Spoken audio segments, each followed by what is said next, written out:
This is a Glass Box Media podcast.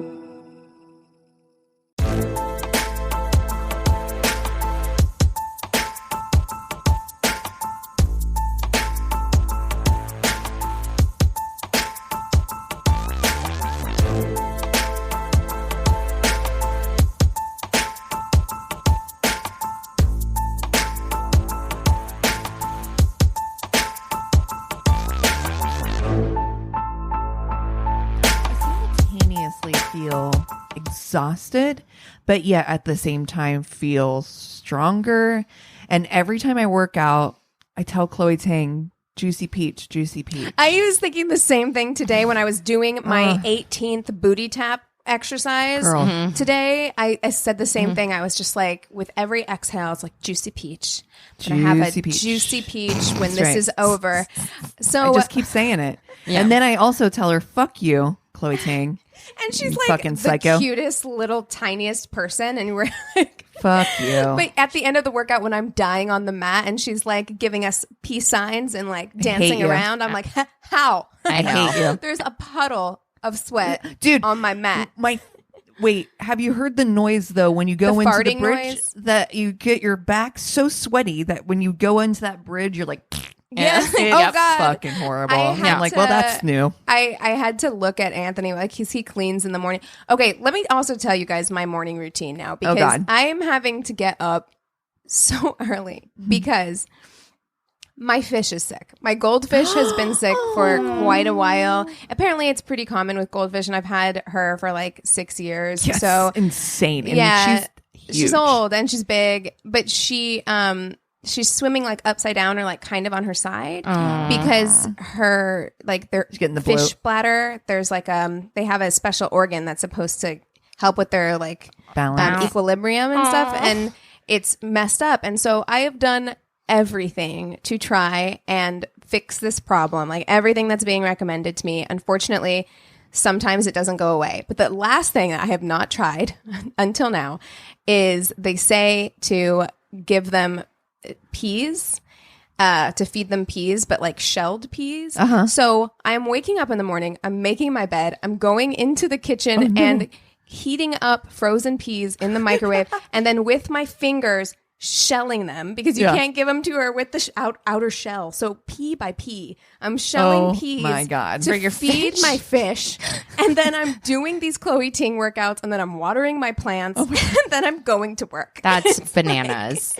That's bananas. Insane. But yeah, I feel so much better. In the middle of the workouts, I want to die. Like I actually want to die. But then for the rest of the day, I feel good. I feel like I've done something.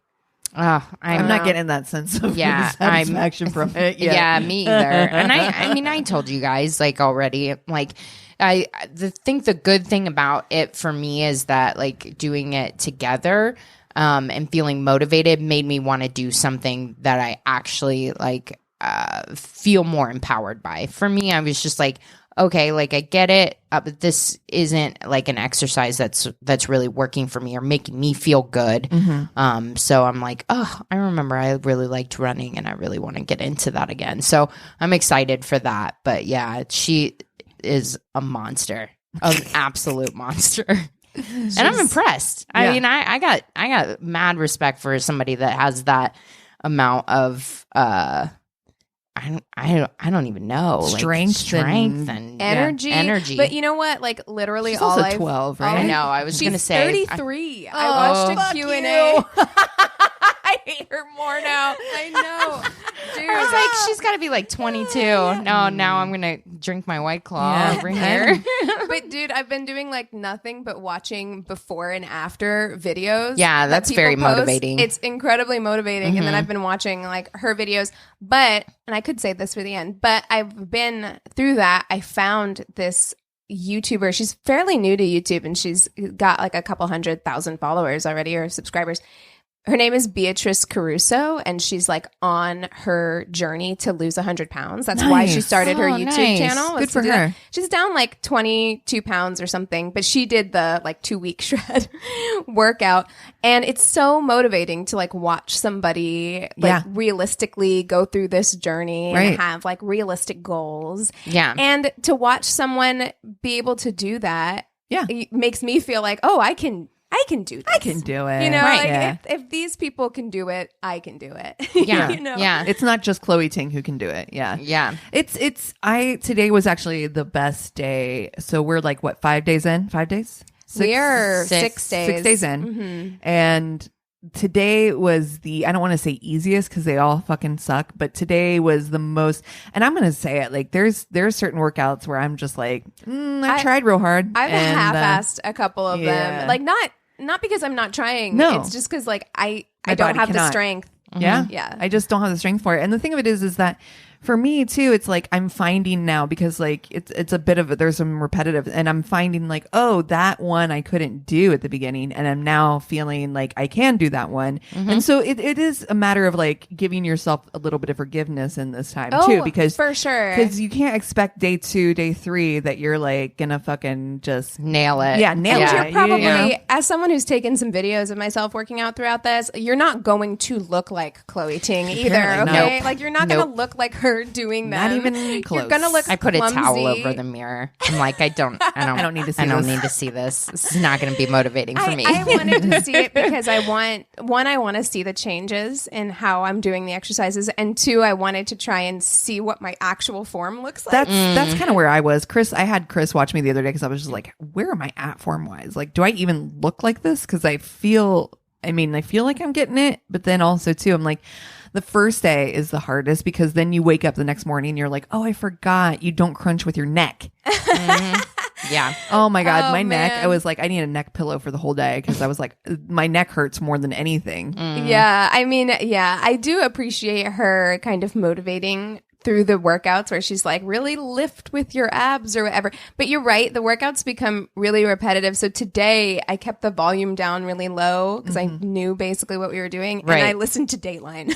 Oh, nice. I listened to Dateline while I did the exercises. That's a good but idea. that woman is a fucking genius because she's created, so if you don't know what we're talking about, she's created these workout programs, Chloe Ting, and they're like, every day they tell you which videos to do, which is super fucking helpful. Like it's really nice if you're like, I want to target this part of my body.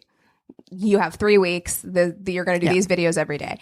So it's really helpful. However, genius on her part as a YouTuber, because every single day we do the same videos. So you're giving her views every day on that same video. Yep. Sometimes, like a couple of views, because on certain days it'll be the same exercise twice in a row. I'm not excited for that day. Me That's neither. coming up. I saw that. I was like, no. The 45-minute day, I was like, Fuck you. Yeah, it's going to be. but I mean, whatever, runner. Yeah, exactly. She's like, I'm running away from this. Is what I I'm am. doing. I'm running far away. But you know what though? What I have to say is like, I admire that because Totally. I hate running. I would rather be tortured by Chloe Ting than go for a run. I hate running so much. It makes me feel like, and I remember I first got it to run away from my problems when I got into it the first time around, and it took me a couple of weeks to actually start to kind of enjoy it, as I literally would be running down Sunset Boulevard crying. It like unlocked something in me. It felt like therapy. So yeah, I'm stoked to get, but I just remember pounding my feet on the pavement, and it just became like so rhythmic and almost like meditative. Yeah. Where I was just like, I want my power back. I want my power back. I want my power back. And it was just like, that's your juicy peach. Crazy. Yeah, exactly. That's my mantra. Is so helpful. It actually is. Like, and for me, the juicy peach one, I literally did do that today. But more than anything, I tell myself, like I'm a child. I tell myself, you can do this, just over and over. Yeah. I'm like, you can do this. You can do this. Juicy peach makes me think of WAP. Yeah. I really feel like we have to talk about that. Oh man. By the way, my new favorite song of all time, I've probably listened to it at least 1,256 times. I also particularly love the remix where they did Ben Shapiro. Reading it. Wet reading ass the P lyrics. word. Oh, So funny. my God. Oh my God. Imagine it's so funny. admitting Ben Shapiro. to the entire world that you can't please your wife. Okay. That poor wife is like, God damn it. She's like, oh, no. Wet pussy means there's something wrong with it. It's completely fine that mine's always dry. Oh, no. The memes, though. The memes are Fucking fire. Patrick from SpongeBob SquarePants with the sand in his mouth.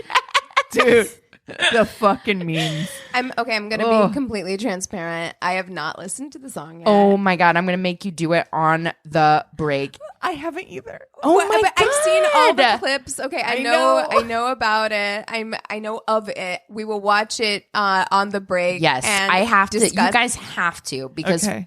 personally, I think I am so fucking happy that there's a song like this out here. Yeah. It is fucking explicit and it is dirty and it's females. Yeah. And I think that it's okay for guys to go, oh, skeet, skeet. Yeah. Or talk about their balls, their dick, or how much they're coming on women or whatever. Yeah. But for a woman to stand up and be like, I like sex. This is my wet ass How pussy. dare you. You know what I mean? And people are freaking the fuck out because, oh, we're not supposed to have agency. We're not supposed to own or enjoy our sexuality. We're only supposed Heaven to do forbid. that under the male gaze. But this, I loved Cardi B before. Yeah. I love her even more now. I love this song. It's It's a her fucking and Megan banger. Thee Stallion, right? Yeah. Yeah, I actually do want to watch the video. I've been meaning to do that, so I really want to watch it. My concern as a black woman, it's not going to be what you think it is. It's going to be their hair, because I lived through the 90s, and that like sleek ass updo Yeah. was Everything. so It's ubiquitous. popular. Yeah. Everyone had it. And I need to have a conversation with Cardi and Megan because I'm like, if you guys make this a trend and you bring this shit back, I'm not here for it. So upset. I think Remember the waterfall? It's an Instagram like filter now or something that you can put the hair on you. Oh, man. Honey, no. But along those same lines, though, I listened to / watched Beyonce's video for Brown Skin Girl. Yeah. That tears. Like I actually cried watching it. It was so beautiful and so empowering. Yeah. To have a song that's just like, no, this is specifically for a group of people who have been underrepresented and underappreciated and not considered beautiful. And like, oh, it was This ain't for you. amazing. It's not for me. It's for you. But I Also- suggest that everyone watch it because it is so beautiful. She It did an is. incredible job. Also, good news this week from Dolly Parton. God bless her heart. What happened? I love her. What? She I came thought out. that's why you she sent me came that out t-shirt in thing. full Support. big support of Black Lives Matter. Yeah. And she's like, she had this place in Dollyland called like the Dixie Stampede Oh, it's until in Branson too, where I'm from. until like a few years ago, someone told her, they were like, you know, Dixie is not really like, it's kind of offensive to people. She's like, Synonymous oh, with, so yeah. then just call it the Stampede. Like I don't want to offend anybody. I don't want. And then, you know, they asked her about Black Lives Matter. She's like, of course Black Lives Matter. She's like, you think our little white asses are the only ones that matter? Oh, sweet Love it. angel. I love her. God damn it. We don't deserve her. I know. She's We don't deserve her. 2020. It's the only we get our bright spots. It's Dolly Parton and dude, what's his name with that fucking beard? Oh, Paul Rudd. God, Rudd. spicy. damn. Dude, Wow. that man has always been hot. Like, He always. always, he is a vampire, first and foremost. 'cause Oh my he god, looks don't almost perpetuate the bloodletting of children myth of fucking No, Hollywood. but honestly, like I had a crush on him in Clueless. Duh. Like Of course. everybody Yeah. did. But he's always been like, I've been like, he's cute, but I don't know. There's just something about him that I'm like, I would be his friend or something, but Sure. I just don't think he'd be. That picture looks Ooh-wee. like he's putting a hand on your throat. And I'm like, because here's the thing about Paul Rudd. damn. that's hand on your throat, Paul Rudd. And God I'm like, damn. The thing about Paul Rudd damn. in that picture is that like he looks amazing, but in that picture he actually does look a little bit older. Yeah, he is a vampire and he still looks insane. Yeah, but he does look a little bit older, which there's something that happened. One, it's the beard, ruggedness, right? but there's a ruggedness that's happened maturity. as his face has matured a little bit. That is hot. He's also smizing super hard. Oh, he is. That He is is sex through the eyes. bedroom eyes all day. We'll put this up on our like Instagram story. I think we should fuck, marry, kill Paul Rudd. Paul Rudd characters? Yeah. Oh, absolutely. Yeah. Well, we got to use Okay. We got to Clueless, use for sure. Clueless. Yeah. I'm going with that one. Yeah.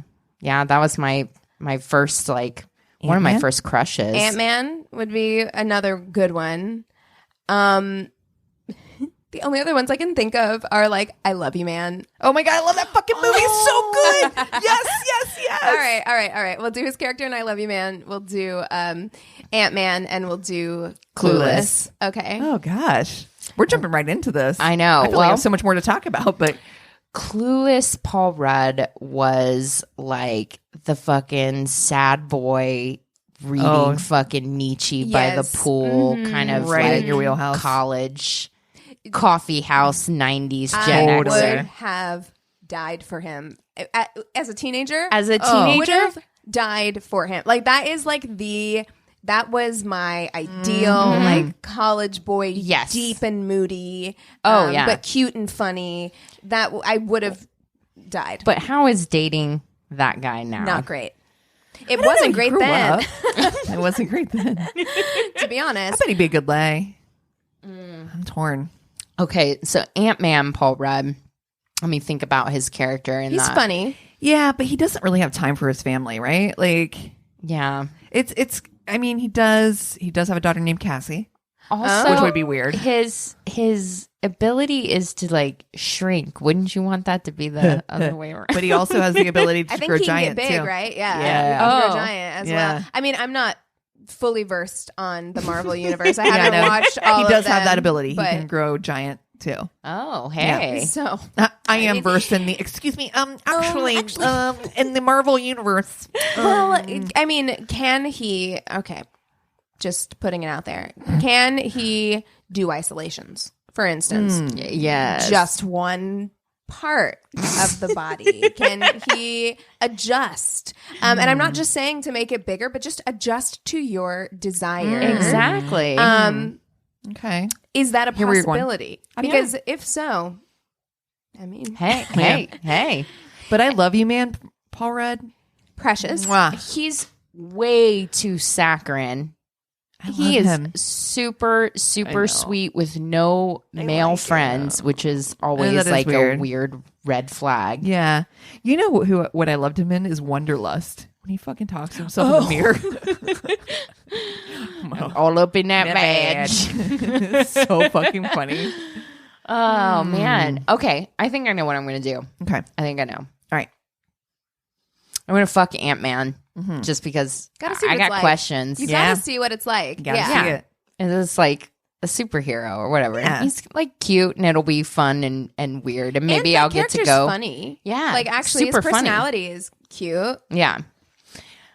And then sadly, I maybe I'm in the mood today. I'm gonna marry Clueless Paul Rudd. Right on. I I don't think it's a bad answer. Yeah, I just 'Cause think I we'd think he have grows up. weird conversations about weird things and He's read smart. books together and stuff. So, yeah, and then I'm gonna kill the I love you man. I just think he's too nice for me. I'd be so bored. I would. You know what? I think I'm gonna do the same thing weirdly. Because even though I just talked shit on Clueless Paul Rudd, because I'm going to assume that he did grow up some, but he held on. I'm just going to, in my fantasy world, he grows up, he maintains. Wealthy family. Hi. Yeah. Maintains that love of reading. Although I didn't think about this. He will have to break up with Cher, clearly, for us to get married. And he's very weirdly close to that family. And so am I going to have to it's see? like a stepbrother, right? Yes, but he's Yeah. around all the time. It's her stepbrother, which is Her weird already. Stepbrother. Her isn't it? ex-stepbrother. Yes, because Yeah, the because parents. their parents split up. split up. I just think. watched Clueless like 2 weeks ago. So Oh, okay. it's like It's been a minute. it's like his mom and Cher's dad were married. Yeah. Then they got divorced, but he still thinks of Cher's dad as his dad. So that's why he's over there all the time and like doing family dinners and stuff. And he's part of her dad's law firm. So well, he's part of the law firm. Huh? Yeah, Okay. but you're having to see Cher at every. It's fine. Is I'm it? not intimidated by her. That family I don't know. Actually, I'm going know. to change my answer because that's just too You're, weird. You're like, I you can't. just talk I through can't- it and you're like, no. I I can't. actually can't get around it. It's that relationship is weird. So I am going to actually kill him. Oh, Okay. Okay. Sadly, I'm gonna do it. I'm committing. So I'm gonna kill him. I'm gonna fuck Ant-Man for all the reasons you said. And you know what? I'm gonna have a quiet, happy life Yep. with the guy from I Love You Man. Well, that's where I was going to go. That's exactly mine. First of all, I Love You Man guy is not only, he may not have a bunch of guy friends and do a bunch of dude bro things. Totally fine with that. Totally fine with that. But he also is like, I'm willing to step into that and try it out because I love you that much. And He's thoughtful. Yeah, he's just a thoughtful, genuine guy, and I'm going to marry that guy too. I am going to. I think I'm going to fuck Clueless though. Now that just because it's just that it's so ingrained. It's such a deep part of my youth, and there's something about that Paul Rudd that is. It got me. It hooked me on him. Yep. It might not be the greatest fuck because he's younger.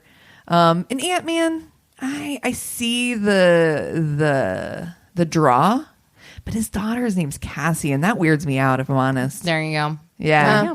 It weirds me out. Yeah, well, I mean, if we're gonna be honest, I would probably fuck Clueless Paul Rudd before Killing him. No, right. I mean, nobody says you can't. There's the ultimate answer. There it is. Yeah, I'm gonna fuck Paul Rudd in I Love You Man. I'm gonna fuck Paul Rudd in Ant-Man, and I'm gonna fuck Clueless. Fucking all the Paul Rudd. That's true. I am gonna fuck bearded Paul Rudd. Faux show. Ooh, he's gonna get some wop for sure. Yeah, he is. It's already WAP down there. Exactly. Gonna need a bucket and a mop. Exactly. Dasani. Wee. Anyways. Ooh, this is my worst date. I'm Cassie. I'm Keegan. I'm Christina. We have any new patrons or anything like that? Not this week. We did have a new patron who chose to remain anonymous. Knew some people on here and wanted to remain anonymous. We see you, girl. Yay. See you. See We you, fam. appreciate you. We know that also we are behind on sending our Patreon gifts, but we are doing that today. We're also, sending them U.S. Postal I was Service. gonna say also Yes. support that USPS. Gonna order Yes. some new stamps. I do Yeah, we are. actually need stamps. Yeah. I'm gonna buy some today. A big ass batch of them. I do want to talk about something real quick before Yes. we hang this up for a. Do it. Tig Notaro is replacing Crystalia. Yes, in the Zack Snyder movie, Dude. Army movie of the is it? Dead. Oh shit! They've already filmed it, and they are gonna refilm it with Tig. Oh, they're gonna reshoot his Notaro. scenes. Yes. Oh, I fucking love that. I also Hey. fucking love Tig Awesome. Notaro. Like, Me too. Me I'm too. stoked about Mwah. it. gorgeous. Just saying. You Act act right, and then you don't have to lose your career. You know, plenty of other people do it, so you do Look it at too. us. and Look at that. plenty of other people do it better. Exactly. So Yeah, I'm not upset about that news at all. That's I was like, I exciting. have to share that. No, I was telling Cassie when I first got here, I'm like weirdly been like Twitter, like following Twitter trends for the last week, just seeing like what people, and I think I got to it because of WAP and just seeing like Sure. all these people talk shit and Yeah. then get owned by that. Mm-hmm. So today I'm looking at like trending topics. And I'm like, Genghis Khan. Well, first of all, a couple days ago, I'm like, why is Herman Cain trending? Because apparently he's like tweeting from the dead or whatever. And so all these people, what? yeah, basically his verified account just started tweeting again a couple days ago. And people are like, anybody have zombie Herman Cain on their 2020 bingo card? Like shit like that. dude, did I ever tell you? So, you know, I come from a pretty conservative family. And Herman Cain ran for president. I think it was the same year 2016. that Yeah. No, it wasn't 20. Well, he might have ran in 2016, but he ran back when McCain was running, like back. Oh, right. He ran against. Sorry, yes, against Obama, and my brother supported him in the beginning, and I will never forget him. I'll never forget his name because the kind of like slogan that they used 999. What? Huh? It was 999, like his tax plan.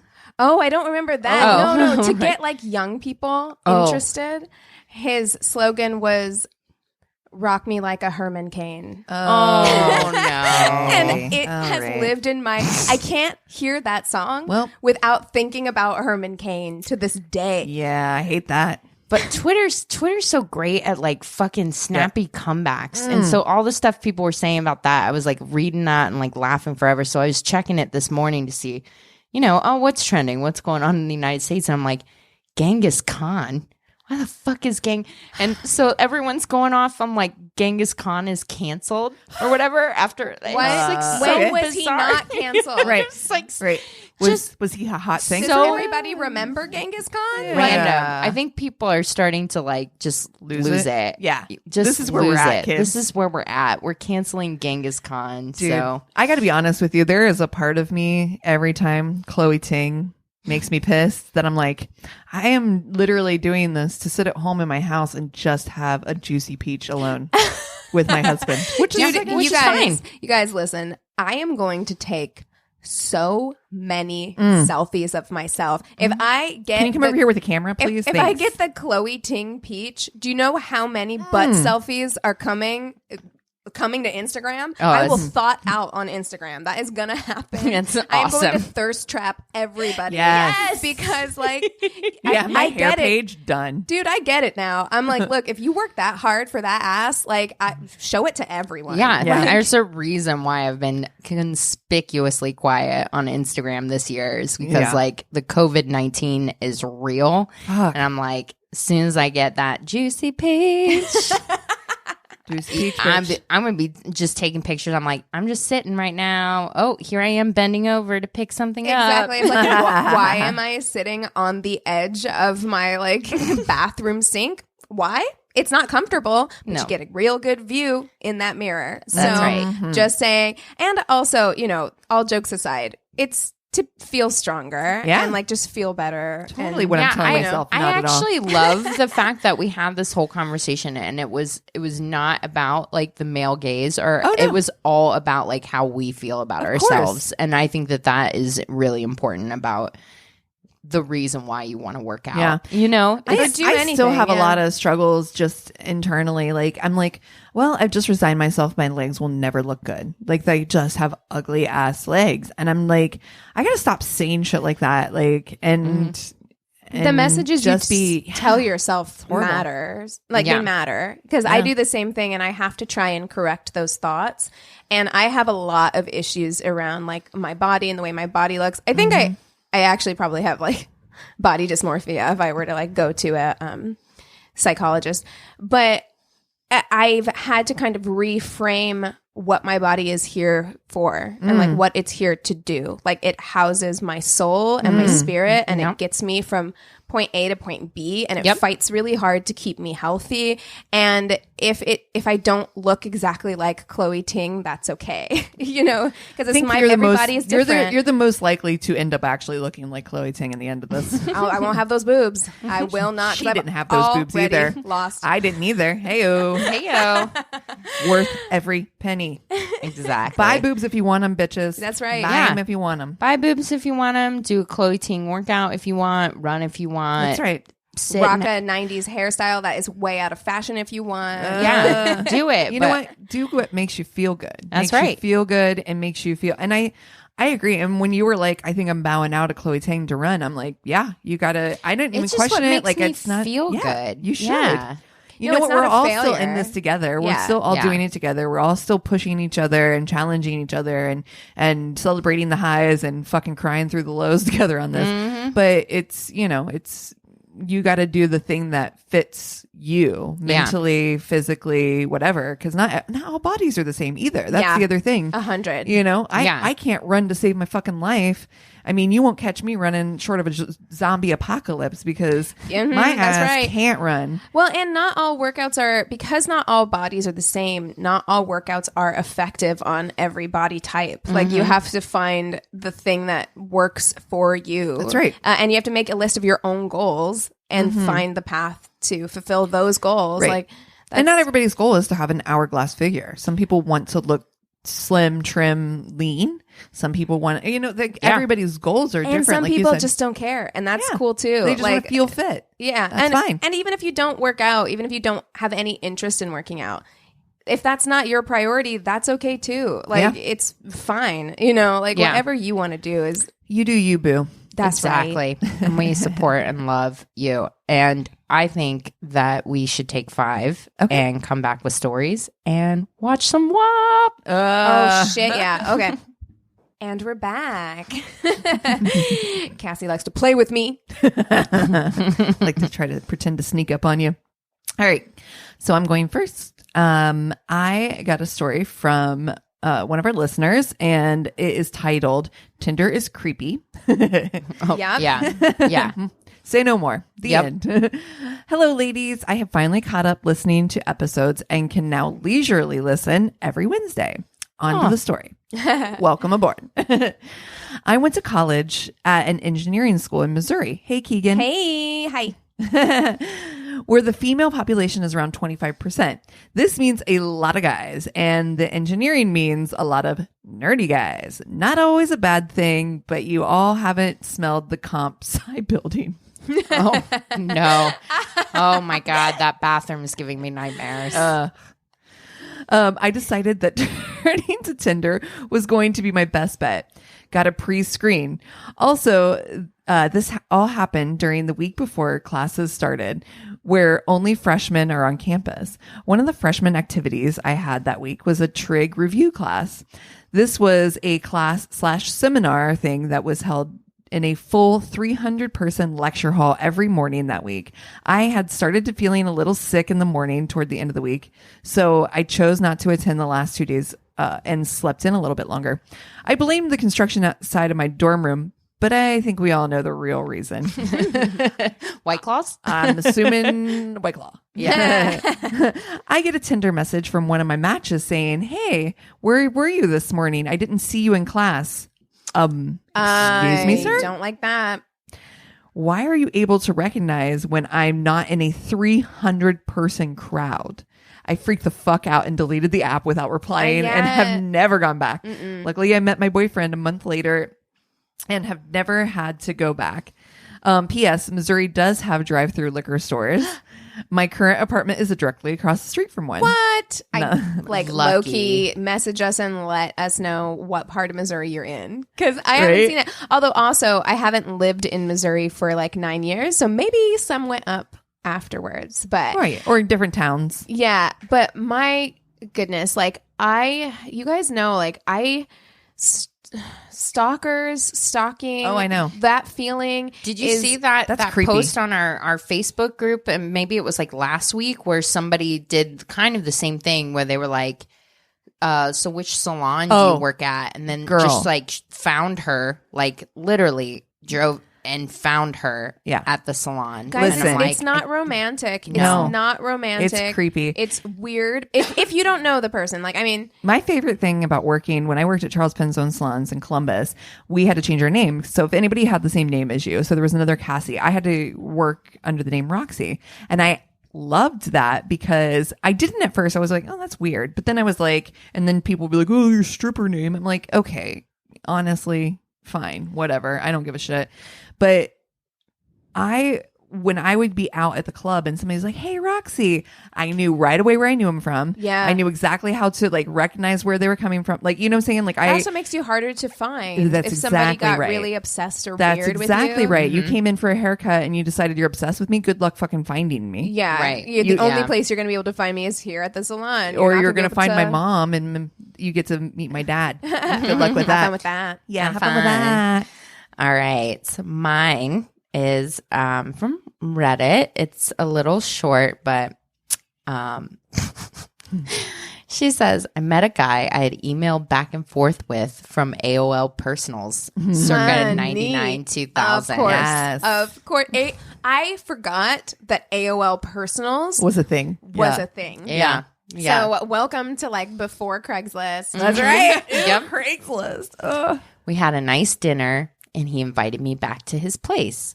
I was newly divorced with zero dating experience and nervous. decided to go to his house. I'm anxious. I know that sometimes I get desensitized to these stories because we tell them so often. Not desensitized, but like very often people go back to people's houses after dates.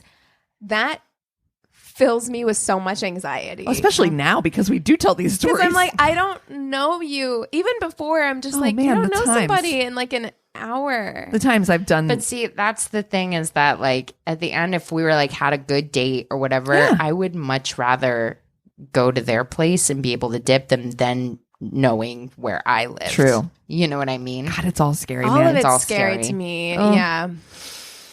So we drove separately. His house is in an okay area and he had a job with a well-known accounting firm, but he had barely any furniture. Oh, did you date this man? There was only a folding chair. Excuse me, what? No. Excuse me, what? That's not barely any furniture. That's sorry. no furniture. Also, folding chair is not furniture, people. That's not furniture. That's not even lawn furniture. No. just wait. Oh, no. We sat on the floor and talked. He had a floor lamp that was tinted pink around the bottom part of the glass covering. He explained his family owned a funeral home and it was from there. Absolutely The not. pink light Ghosts. makes the bodies look better. Ghosts. Oh. Murder. No. I hate all of this. I mean, and Oh. also just it speaks to a lack of self-awareness that I don't like, that you would bring someone you just met over. Look, we have all talked on this podcast about being poor. Like, For we, sure. not one of us but come you from weren't money. a bitch. And always, if I don't have my shit together, I don't like to bring people course. into a mess. Yes. You know what I mean? But also I'm like, I've always had like mismatched things or whatever. Yeah. Like I've never I still do. I've never been somebody that would judge somebody if they have mismatched things, but like an empty house with a folding chair, you have to say like, I'm in the process of moving. Exactly. Someone just came in and emptied That all my is what shit I out. mean. Some explanation. That's what I mean. Like, look, we all know, I've talked on this podcast about sleeping on, inflatable mattresses for years and things like that. But if I was in the dating world, okay, nothing wrong with being in that phase of your life. Like you're working your way up, you're doing the thing. Yeah. But if I was dating and I was bringing someone back, I would let him know.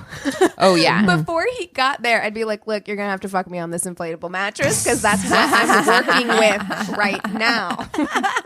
So she says, at some point I needed to use the toilet. Oh, no. And it was not No. good. Of course No, it of course wasn't. not. And I clogged it up.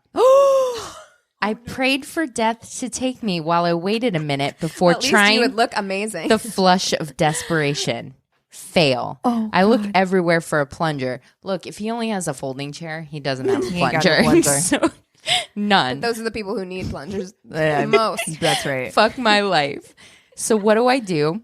Out the window. I go chat with the guy for a few more minutes and make my goodbyes. Didn't say a word. Yep. He even called me to make sure I got on the highway okay, obviously before he discovered what I'd done. Oh, no. I hate Block that number. I hated myself for doing it, but I didn't know what else to do. I was too embarrassed to say, hey, while you're considering whether you'd like to see me again or not, can I mention I clogged your toilet? Could you even block people on flip phones in 1999? I don't even know what you'd have Like, to do. how- It's probably some star feature. Yeah, You know what you I mean? mean? Like, have to 6-9. ring up the operator and be like, Please. okay. Please don't let this call come in. Also, do you want to go out with him again? Because it low key kind of sounded like she did. Like she was like, if he had asked. Yeah. But I'm like, he has a murder lamp. Yeah, legit. And a folding chair. And now a clogged toilet. No plungers. So It's not adding up in his favor. No, it is not. Oh, yikes. Okay. This one is also from Reddit. I love how it starts. So, I met a guy in a big-ass line at a Wendy's. Oh, okay. Just chatting, waiting for your order to come in. Like, it's great. I need that spicy chicken. You know what? Okay, we don't need to go off about how much we love Wendy's again on this I know. podcast, but Dude. I had it not that long ago, and I was like, God, that spicy chicken sandwich is so good. It's the best chicken sandwich out there. Fight me on it. Yeah, for real. Okay. He was there by himself, so when we got our food, I asked him if he'd like to sit with me as we ate. His eyes were cute, his sense of humor was witty, he had bad breath, nice muscles, and my onion rings were onionless. I love that she throws and she sandwiches the shitty thing about him in between two good things. Yeah. I like her technique. That's what they tell you to do whenever you're criticizing a manager. Giving Dude, them a I'll tell you constructive. what, I am never expecting to get picked up at a fast food place. So you No. know what I mean? Like, I'm not date ready when I roll up to Wendy's. No, Forgot to put a piece of gum in. Yeah, Nah. that's true. Right. But also, I mean, the biggest issue here is that her onion rings were onionless. Bitch, you better go hate tell that. somebody. Get out You of just here. fried bread and gave it It's to a you. bread ring. Thanks. Not okay. All in all, it was a nice makeshift date. That's the best part. Now here's the disaster Oh date. no. Oh, no. He ended up coming over to my apartment that night, and we just sat on the couch, drank, and talked. One thing led to another, and we started making out on my bed, which led to heavy petting, which led to disrobing. Call me old-fashioned, but I like getting each other really turned on first. So we foreplayed for about 20 minutes, Nice. after which I decided I was going for it, and I was going to give him a blowjob. Okay, great. Things sound great. Yeah, is all good. sounds... We got the copacetic. WAP. We got yeah. Yep. Yeah, we do. Anyway, I was getting pretty hot and heavy, so I went to go get a condom, and he stopped me and said, no sex. So I went back downtown for another 20 minutes or so. My jaw is I hate it. cramping. aching That's too for far. you. That's It's too long. 40 minutes. It ain't gonna happen. We've already talked about like that. It's. I'm such a Goldilocks when it comes to like length of time that I'm into sex. Even if it's like great sex, I'm like, I don't have 40 My minutes. mind starts wandering after a certain amount of time. jaw Like, starts hurting. It's just like, Let's do it already. this is fun God's for sake. a very specific window of time. right.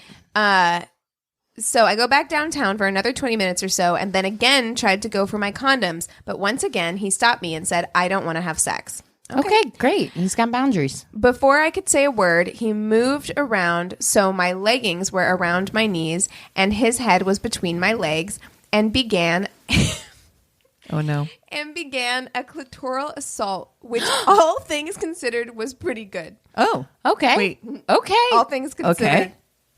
I guess his tongue got tired because he stopped with the... Your tongue Sir. got tired? Oh, Sir. I know. Can we talk about here's a thing. Here's a real thing.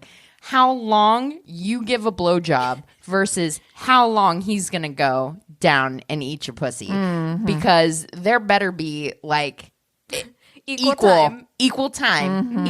I'm over here like Judge Judy, like balancing that fucking. Balancing them scales of Yeah. justice. That's right. Exactly. There's no justice in this so far. No.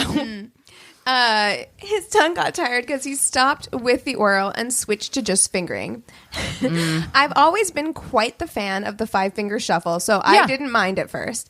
But he had the worst finger form of all time. Oh. He stuck 2 fingers together and then began furiously ramming them Oh. inside Hey, me. that's not how this works. With his thumb alternating slamming and vigorously rubbing my clit. Oh no. And his nails. Ow. Oh, sir. Ow. Ow. If you're... Okay. This wasn't doing anything for me, and since sex was apparently off the table, I kept trying to force him to do oral by constantly shoving my pelvis towards his face. It's the female version of the hand push. on the top of the head.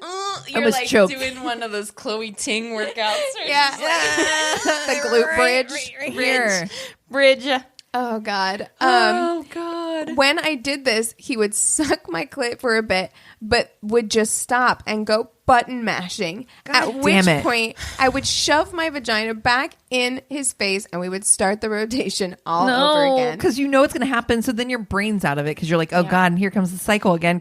So then you can't complete. You're not completing. Yeah. Mm-hmm. No. We stayed in that weird oral dexterous limbo for like 15 minutes before I just gave up and accepted the double battering ram. The problem was it didn't feel great, so I couldn't orgasm. Right. Damn, you gotta admire his spirit because he just kept going with the pound, ba-boom for what felt like 45 minutes. Pound, ba-boom. That might be the title. Oh, amazing. my God. Towards the end of it, my clit kind of started to hurt from his rubbing in the same spot so roughly. And looking back, I probably should have told him how to navigate a vagina, but I was drunk and he was a stranger, so I didn't. Look, that shit is uncomfy. I hate it. Yeah. You know what? Just never mind, dude. Can we just be done? This isn't going to go anywhere. Yeah. You fuck politeness at this point, and you just say, you know what? It's not working for me, but I still like your company. Mm-hmm. Like, okay. Yeah. Anyway, after about 45 minutes of that, I realized there was no way I was going to orgasm to this. So I just threw him off me, crawled on top of him, dry humped the shit out of his thigh, and came on it. There you go. There you go. There you go. I fucking love her.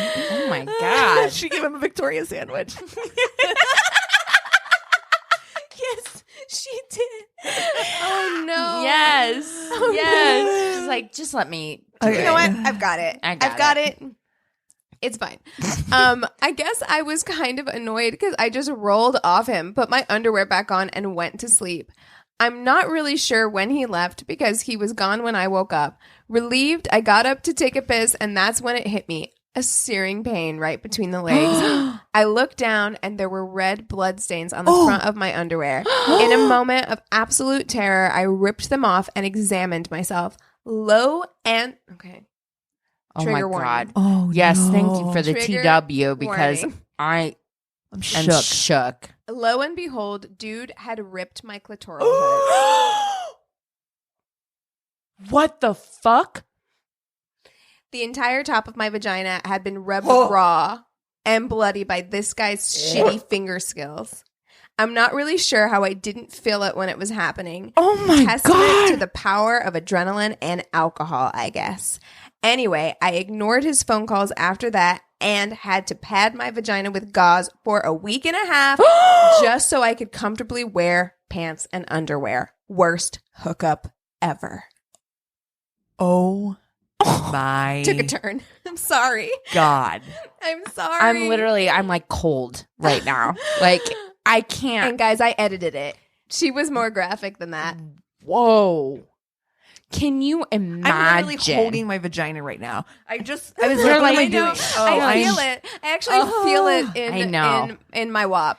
It's not a WAP right now. Oh my God. That is terrifying. Oh my God.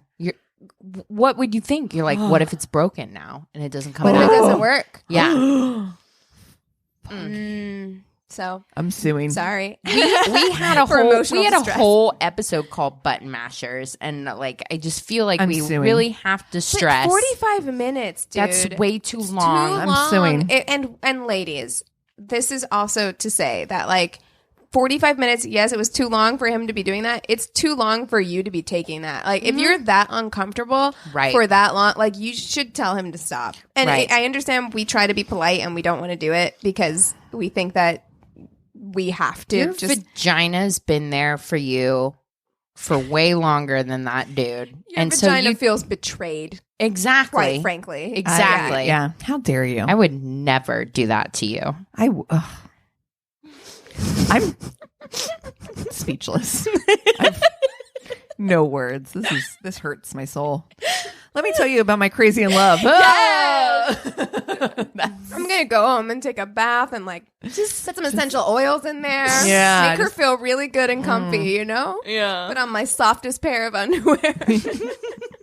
Dude, I'm gonna put my softest swimsuit on and get in the fucking pool. Oh, I It's know. so It's fucking like hot. 800 degrees outside. It's so hot. God bless America. All right, so I'm ready. are you ready? I don't know if you guys are going to know this one. Ooh. You might, because I know how much you guys like Dateline, but this story, I got my information from Unsolved Mysteries Wiki, Ooh. Nice. Tulsa World, which is the newspaper local, Dateline. I don't know what to call it, but Dateline called it The Devil and Bobbi Parker. Ooh. Oh, God. I wonder if I know this one. I'm excited. I know. Okay. So Bobbi and Randy Parker, they live in Granite, Oklahoma. Bobbi is a teacher and Randy is working his way up through the corrections center there locally. Is it BOBBI? Yes, BOBBI. Okay. I love Bobbi as a do girl's too. name. I think it's so cute. My best friend growing up, her sister's name was Bobby. Love it. I love it too. Yeah. Bobby Joe.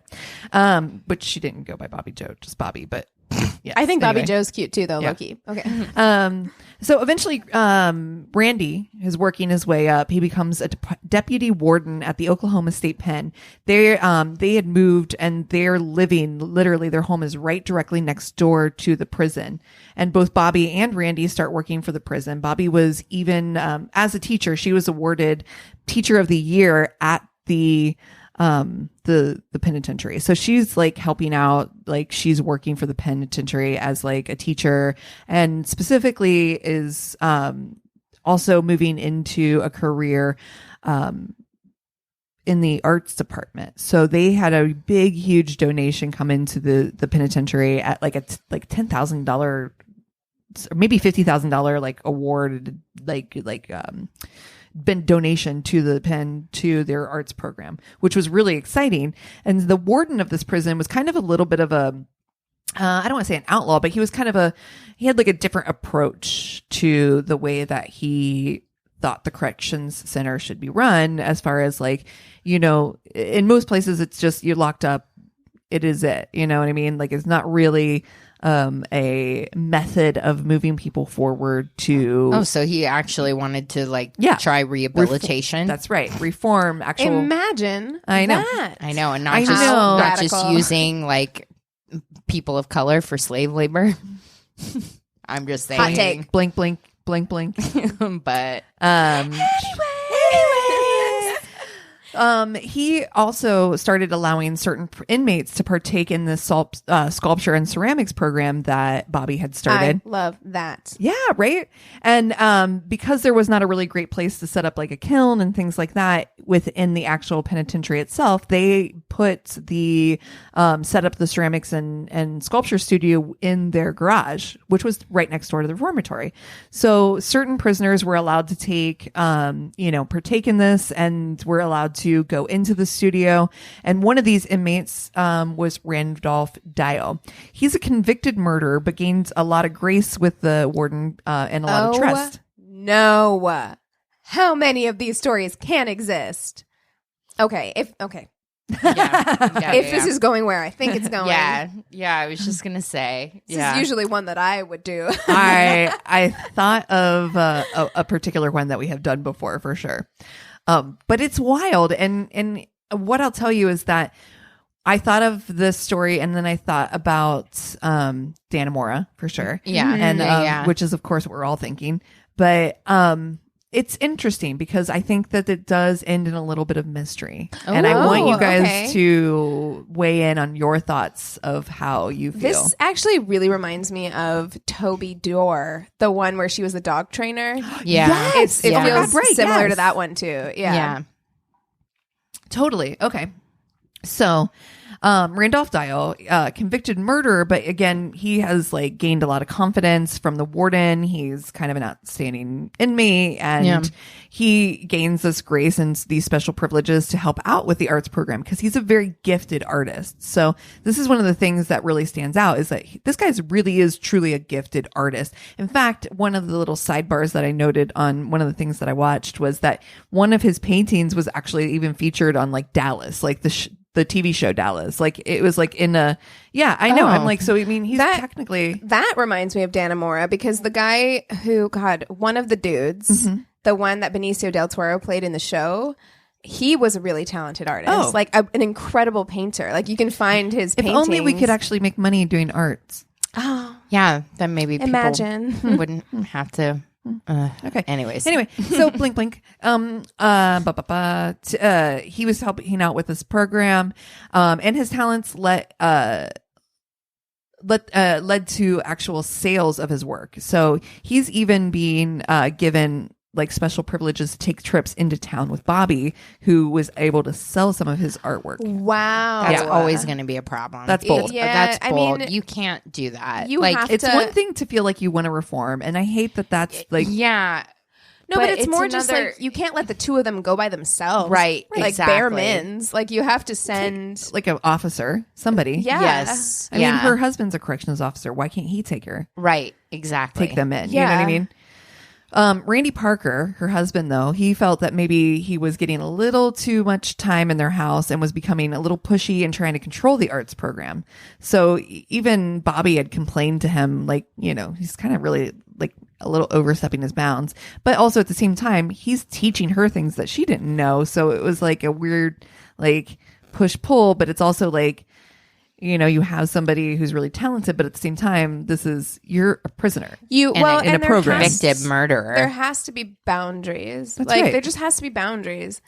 Well, and also too, speaking of slave labor, Randolph Dial, not only was he allowed to get out of the prison to go over to their house, which is outside the wall of the prison, he's also allowed to go over and help do like yard work, chores, things like that. Wait, That So he seems just so weird to me. lives that Why? really does. It's That weird, seems right? Yes. Really off. Well, on August 30th, 1994, the family finishes up their breakfast and Randy heads to work. The kids, they have 2 daughters. They head to school. And by the time Randy left, Randolph was already there at their house doing some of the yard work in the front yard. Around lunchtime, Randy comes home to grab a sandwich and saw that a note from Bobbi that said that she had run to the grocery store. But by the time he returned home from work that evening around 5:15, she was still not home. He's starting to worry, and so he contacts the local hospitals thinking maybe there was a car accident or, that she was gone for some other reason. What a terrifying feeling. Like that Can you feeling imagine? of just not knowing. She went to the and, grocery like, store and didn't come home? You're just like throwing anything against the wall to see if it sticks. Like call the hospitals because you have no fucking idea. Like that's got to be one of the worst feelings ever. So remembering that he had seen Randolph Dial there that morning, he called over to the prison for a cell check. Dial also was shockingly missing. That evening, Bobbi received a call from Randy received a call from Sierra, who's Bobbi's mom, that Bobbi had called her and said to tell Randy and the kids that she loved them, but didn't call them. Like she calls her mom. And at this point, what? Like that's the number you remember and you think to call. Like she calls home, but she doesn't call home. She calls her mom's house and is like, "Hey mom, tell Randy and the kids I love them. I'm fine." Like a quick, I don't have time to make a call kind of call. Right. So her mom at the time is too like, wait, what's going on? Like she doesn't even know that she's fucking What missing. year is this? 1994. Okay. So she calls from a payphone. So it's before texting and all of that. All right. Right. I mean, it is weird, but I guess Also, too, I would I say think if if she had a she cell was- phone, even he probably would have taken it. yeah. Right. I guess I would say like if you were operating from the idea that she was running away or something, maybe she would call her mom and not her husband because she wants to let them know that she's safe, but she doesn't want to get into a whole thing. Sure, I So, guess. I mean, don't know. I don't know. I'm just trying to come up with. No, there's 1,000 bazillion questions. Okay. In this story, right? So the following day, she was able to make another call to her friend with the same quick message, like basically like, "Hey, I'm fine. Please tell Randy and the kids I love them. That's all I have time for." Hangs up the phone, right? Calls her best friend. Yep.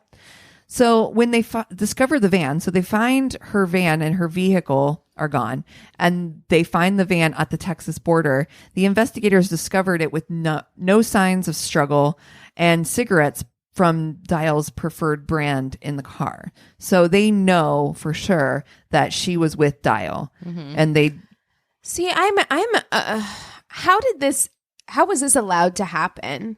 Like, she shouldn't have been at her home alone with a prisoner, a current inmate. Yeah. That's right. Well, an inmate shouldn't be allowed outside of the walls of the cell or of the jail. I'm sorry. I mean, if it happens, I'm not going to say like it should never happen, but if it does happen, there should be a correctional officer there right. to accompany him, right. whatever they're doing, because that happens. Other countries do that, but like you don't just let them like sure and roam. Were tracking inklets not a thing back then? I don't know. I have no idea. I mean, you'd think that at least even that, like, hey, if you're leaving the walls of the prison, you need to have a tracking anklet on or something. I've been watching White Collar lately. Sorry. Yeah, you would think that for sure if that was a thing. Yeah. And while there was no evidence of a kidnapping, they also couldn't determine that she had left willingly either, because there's not really much evidence. He could be... This is all speculation at this point. They have no clue what's going on, except that Bobbi's missing and there is an inmate who was a murderer on the run with her. Whether it be because he kidnapped her or because he took her willingly or she went with him willingly, right? So inmates at the prison, though, had said that he had been bartering on the black market for Valium. And had confided with his other cellmates that he had an obsession with her. I don't like that. Right? Yeah. So, but they could be lying. Who knows, right? So we don't know whether these inmates are telling the truth or if this is real. There's a lot of question marks on this story to me. 10 days after her disappearance, her sister-in-law, her brother's wife, received another stressed call from Bobbi, once again asking for a message to be given to her kids that she loved them and everything was going to be all right. This was the last time. That doesn't sound like a person who went willing. Right?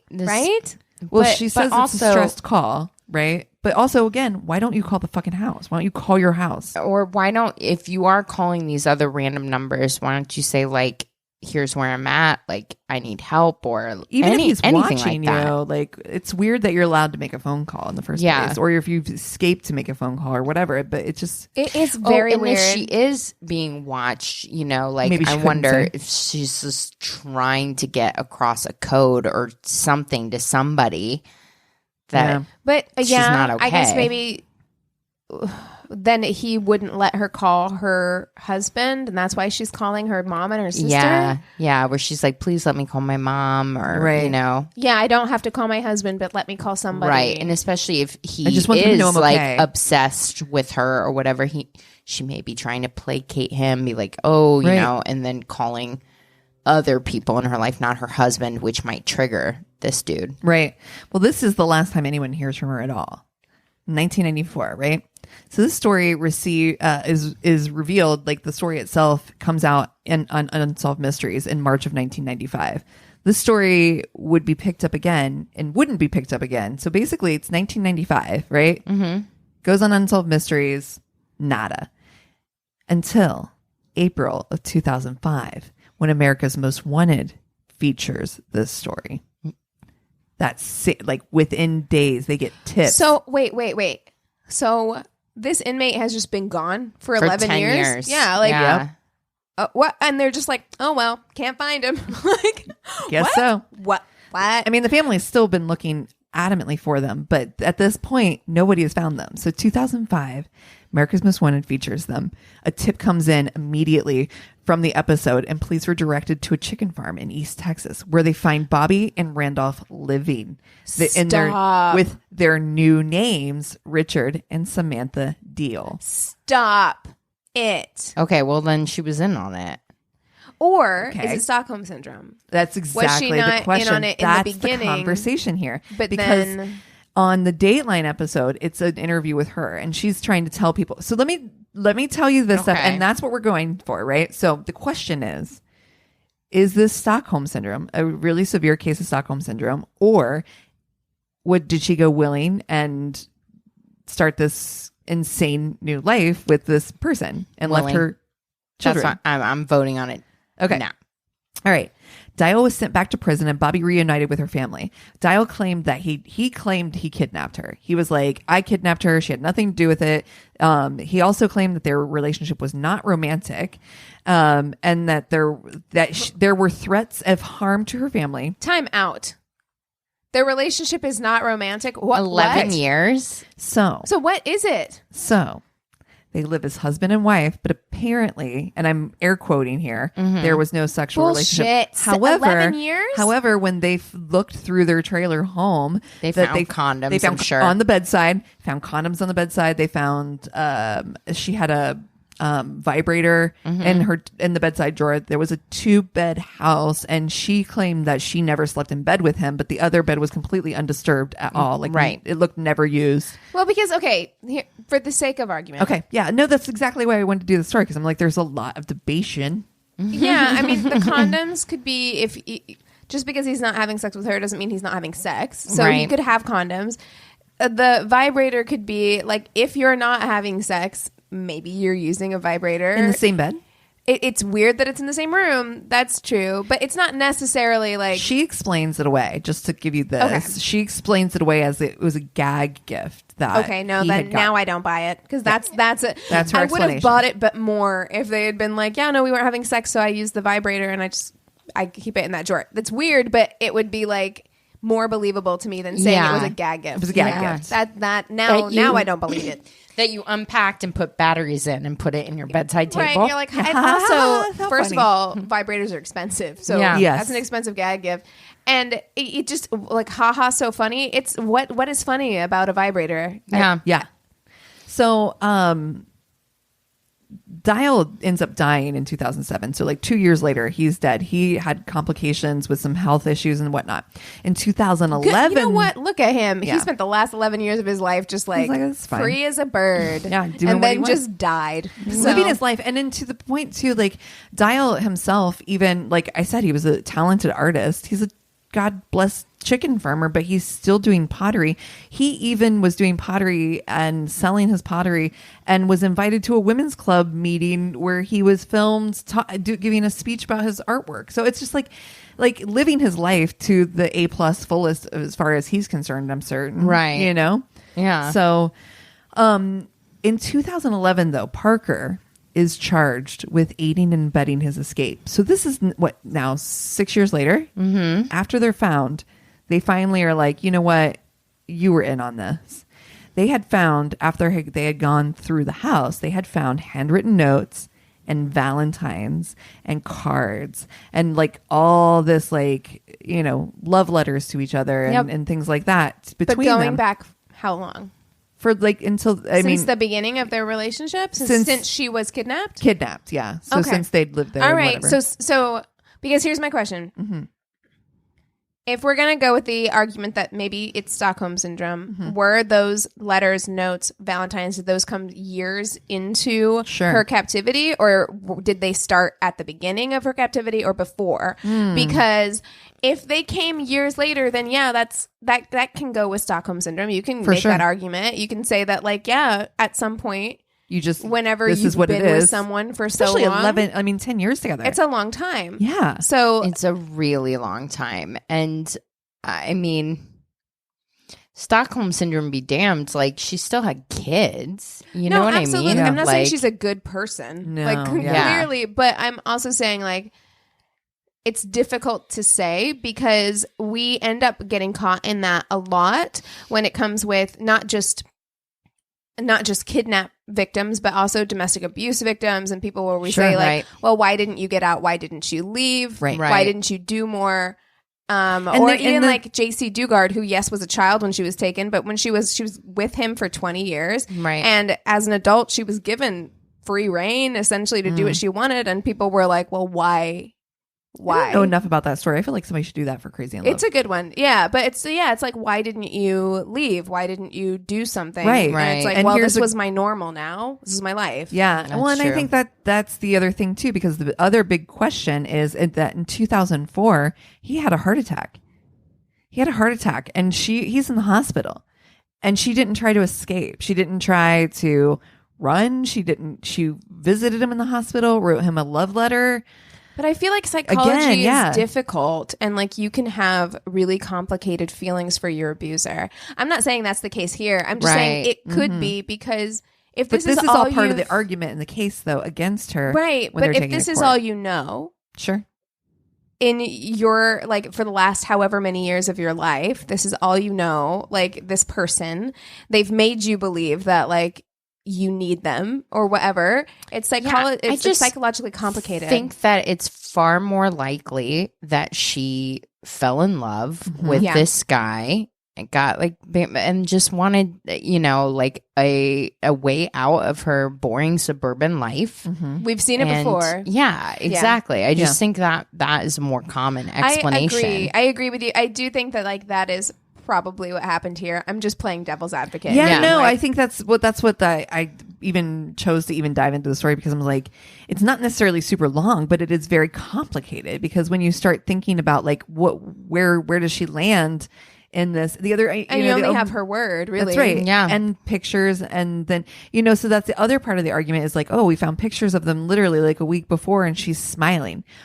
Okay. Like, it's 10 years into, like you said, whether it be kidnapping or willingly, you're not allowed to smile in picture. We really need to know what happened in those first years. That's right. That's what we need to know, because by the time you're 5 years in, those last 5-6 years, I honestly, I discredit a lot of that evidence, because to me, like, if it was a kidnapping 5-6 years in, you got to discredit that stuff. Where you need to look is like how he got the ability to do yard work at her home. Right. Yeah. Was it her suggestions? She's like, I can keep an eye out on him or whatever. And it's just like, you need to look at where that started, because that was the germination of whatever was going to happen, whether it was his idea to kidnap her or their idea to escape together. But, okay, another scenario. So you have him saying that he kidnapped her, which could be him protecting her. You also have the inmates saying he got Valium and he was obsessed with her. All of this supports him kidnapping her. And there's also another inmate that says this is also part of the trial. Another inmate had come forward and said that they had relations as well. Had what? Relations. Oh, okay. So I mean, that complicates it. But then also too, they're like, he's also you know what I'm saying? Like, these are also very complicated, because to me, I'm like, okay, so maybe he did kidnap her, but maybe she went along with it willingly at that point. I mean, like, there are so many scenarios that could have happened to her. Well, regardless of how we feel about it, the jury did end up convicting her, and she served 6 months of her 1-year sentence. And Randy, this whole time, her husband, has always stuck beside her and believes her story and believes that, and they're still together. Whoa. Wow. Complicated. A partner who will take you back after 11 years. And that's the thing too. He's like, I don't like saying take her back. It was one of the things in the interview that he did. He was like, I don't like the idea of saying take her back. She was, in my heart, never gone to take back. Like, they were always still married. You know what I mean? Like, so for him, he's like, this has always been my wife. She was kidnapped. I don't think I could around. I mean, if I was kidnapped and 10 years later, my husband was still waiting for me, I'd be like, fucking thank God. I mean, I would be, but at the same time, I wouldn't expect it, because look, you have to look at it from the other person's perspective. And from my husband's perspective, the amount of guilt I would carry, even if I had been initially, like, kidnapped over not having called, when I had the opportunity to, like, just even to call him or my kids and say, like, yes, this thing happened, I'm here, like, anything, because like I said, it's got to be the worst feeling in the world just not to know, to know where she is or what's happening. Well, I told you guys last week when we were swimming in the pool, I'm like, that book fucked me up so much. There's a book, and I'll have to Google it again to reread it, but I remember reading it when I was like, I don't know, 10 or 11. It was called The Year Without Michael, and it's about a little boy that goes to play a baseball game and never returns. And spoiler alert, the family never figures out what happens to this. Can't imagine. To their brother, their son, whatever. And it's all about how the family has to deal with just not knowing.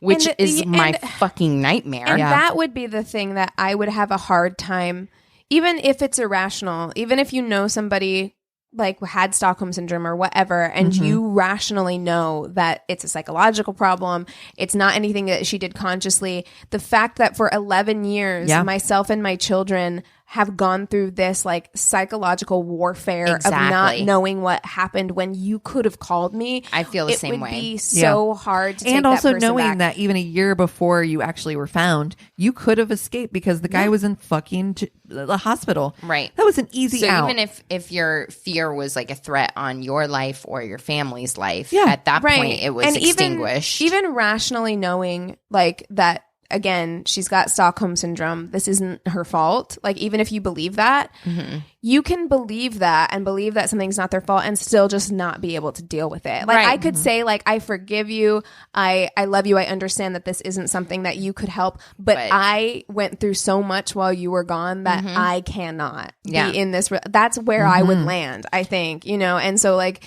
But I land on the fact that she wanted an out. Yeah. Her and this... dude planned an out. That's where I think land it's on the it. most. I do think that is the most likely. I'm gonna be honest. When I watched the Dateline, and the Dateline to me was really because it was mostly just her giving an interview, and I was just like, I don't fucking believe you, like honestly, and I don't want trust to your gut instincts. because you've watched enough of this stuff, and you know, and you get a sense of it. I just didn't believe her, and I was just like, it just doesn't sit right. Sometimes that's it too. It's like you're telling this story, and I'm not looking into her eyes and watching her tell it. Yeah, and sometimes that makes a huge difference. Is and actually being able to see. I kind of wanted to make sure that I gave the information. I was trying to be just the facts, ma'am. No, you did about it. You did. But I was like, watching her, I was like, I don't fucking believe you. Now I think for sure that I want to watch the interview. You should. I really think that she doesn't to me read fearful. She doesn't read, and I don't know, maybe I've been watching too much television to we've also seen like interviews with like JC Dugard, Elizabeth Smart, that sort of thing. And it's like there is a gut instinctual feeling, and not that it's always right, okay? Because it's not, again, people are complicated. They react to situations differently. Like, it's not always right. But there are always two sides, especially on Dateline. And when they interview other people, I was listening to one this morning where they interviewed a guy, and I was like, he did it. Yeah, 100%. Yeah. 100%. Isn't that so weird when you're like, holy shit, Keith Morrison just interviewed that guy that's sitting across from somebody who's like, his a monster. Yeah. It's fucking crazy. Oof, that was a good one. Good job. That was a good. I liked having the dialogue. Yeah, it was really nice. I just because it does leave it. There's not. I mean, it's word to word. You know what I mean? Like there is no way for us to ever truly know. And at the end of the day, they're the ones that have to live with it. That's right. You know what I mean? So like, at least no one got murdered. Yes. And if Randy has come to peace with it, and that's what makes him happy or whatever, then so be it. But I mean, if I was her kid, I'd be fucking furious. I know. I mean, furious. And at the end of the day, also with a story like this, it's likely far, far, far more complicated than we could even like try I can't even fathom like how parse I out. would feel or how because it's just it's such a. What are the odds? I mean, that story is so crazy. Like, Look, and I'm all for programs that focus more on rehabilitation. 100%. Yes, I really am. But be smart. But be smart about it. Like, the people that the people are in charge should realize the threat of this kind of story happening.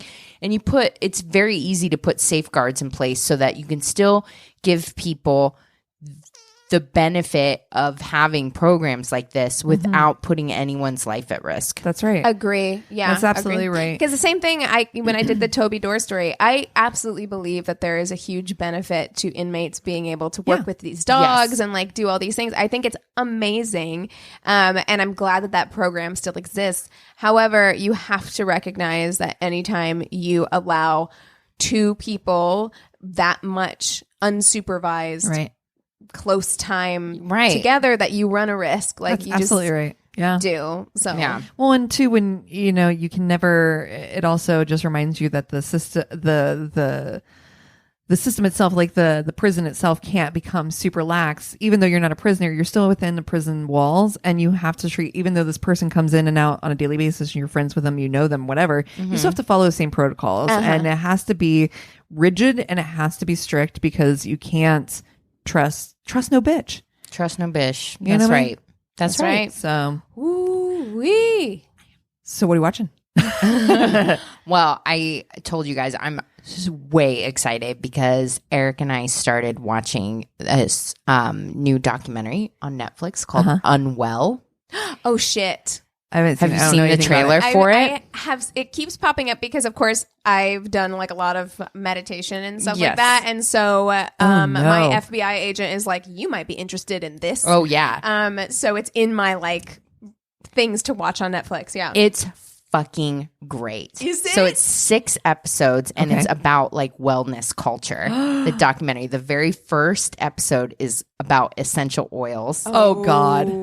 Second one's about tantric sex. Oh. Which, dude, they are so good because they're looking at people involved in the field. They're looking at, like, for tantric sex, like, is this actually a legit thing? Is it cultural appropriation? Are people taking advantage of it to rape people? Like, all this fucking shit. man. Essential Wow. oils, they go into the fucking MLM aspect of it. Dude. The young living. Yep. You should listen to Behind the Bastards. Did like a 2-parter on that guy, the guy who started Dude, Young he's Living. bananas. I listened to that one. I He listened is to that one. bananas. Dude. That one's a really good. He murdered episode. his daughter. That's right. 100. Yeah, Yes, 100%. He did. Yep. Yeah. It's weird. We I was were like- actually just thinking about that story today about him murdering his daughter. Yeah. Dude, but the documentary series is so good. Oh, man. It's really I'm good.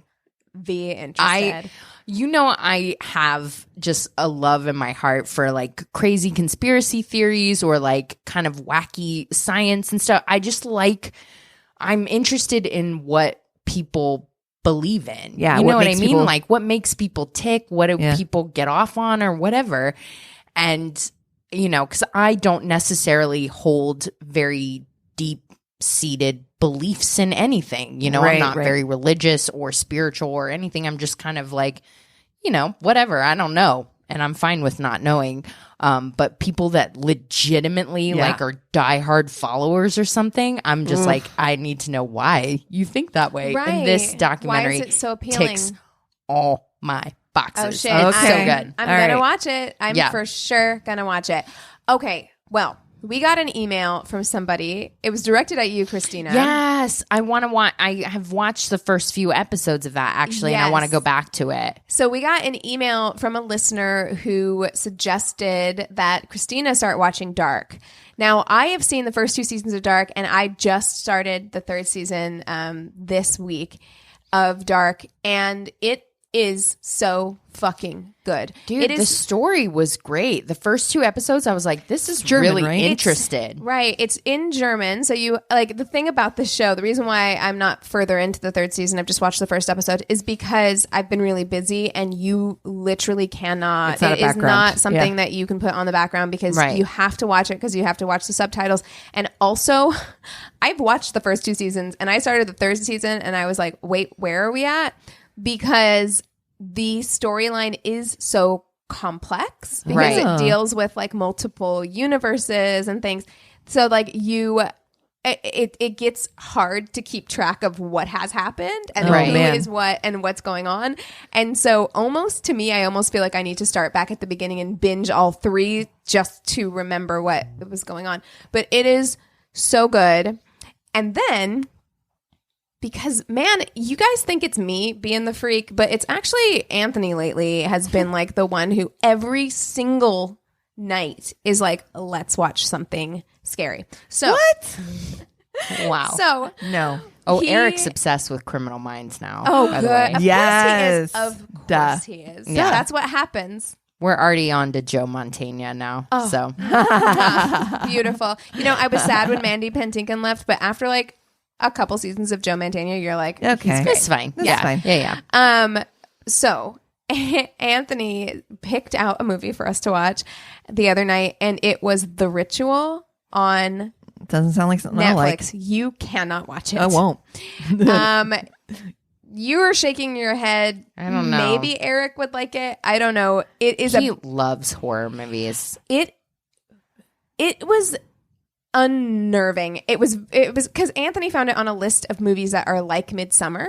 Oh, okay. And it's a British movie where like a bunch of like guys go into like they take a shortcut through the forest in Sweden. Never. Like they're going Nope. right immediately. And by the way, out. I love how the formula of horror movies, there's always one person who's not white. In America, that's usually a black person. Mm-hmm. In Britain, it's usually like a South Asian person. Mm-hmm. And there's one South Asian friend. And this one South Asian friend, just like the black people in horror movies in America, well, he's just the one who is like, I don't know, this guys. is a bad idea. I don't know, guys. This is a bad idea. This is a bad idea. I think we need to get out of this forest. We should go home. Exactly. Every time. That's what I was joking about, that one skit or whatever I found on YouTube where it's like, if you filmed movies with like black people, like horror movies, they would never They pack happen. up and leave. The first time. The first time something weird happened, they like U-turn. They're like, bye. Bye. Yeah, like every time. But the movie it took an unexpected turn that I wasn't expecting. There was a supernatural aspect to it that I spent the night, because they talk about like a Nordic god, because they're in Sweden, and Anthony was like, "You're fucking insane," because we went to bed at like 11, and then I stayed up looking at like wiki articles and pictures, and then I was like, "Okay, good night." No.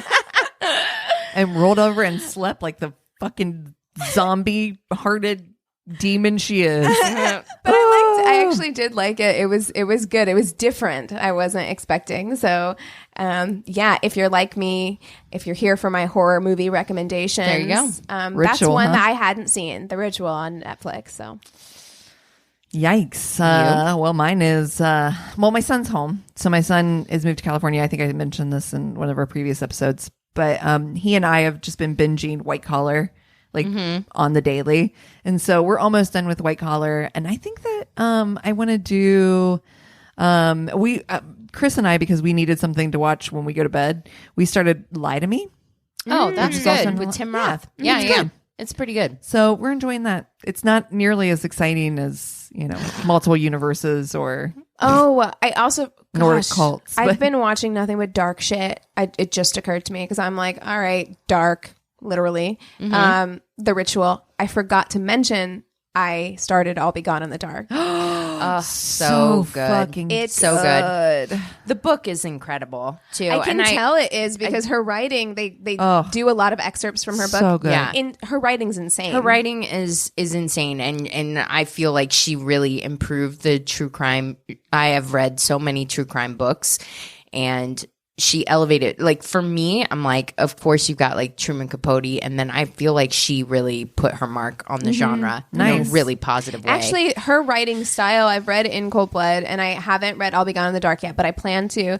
And her writing style, I think I might like it better. Yeah. than Chris Truman really enjoyed Capote. it. Chris read the book. I It's a didn't, but I great watched book, and the documentary is so good. So well done. heartbreaking it's and really well done. Incredibly well done. I'm getting tearing up just thinking Dude, about the one honestly. episode. Honestly. I mean, the thing of it is too is like it's a story we know, of course, and we know super well because we followed MFM, and we also we're interested in true crime. Yeah, just we're interested in- period. exactly. Yeah, and we're So- out here in LA. I feel like it was a big story Yeah. at the time. California.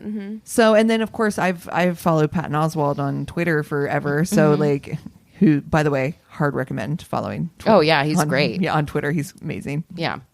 But I can't wait to finish. Oh, sorry. Yeah, no, go ahead. It's really good. I'm excited for you to finish. And Yeah, hear your I can't thoughts. wait. I can't wait to finish it. But yeah, it's been.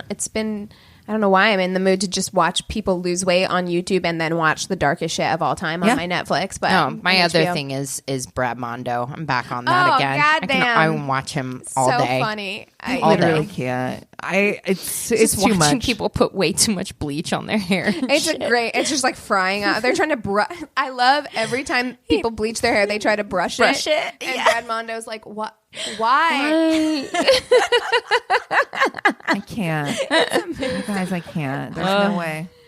Well, if you've got show recommendations, something that we should watch, especially if you got stories. I know it's quarantine, but I know y'all still getting freaky. So send that shit in. Yeah, dig into your past. I know you guys have shame receipts and stories that you have not shared with us yet. So let us do it. We'll do it anonymously. Or fucking let your freak flag fly like me and just own it. Who cares? We're all messes. Send them to our one-stop shop of website. It's myworstatepodcast.com.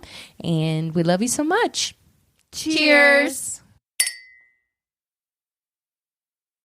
This is a Glass Box Media Podcast.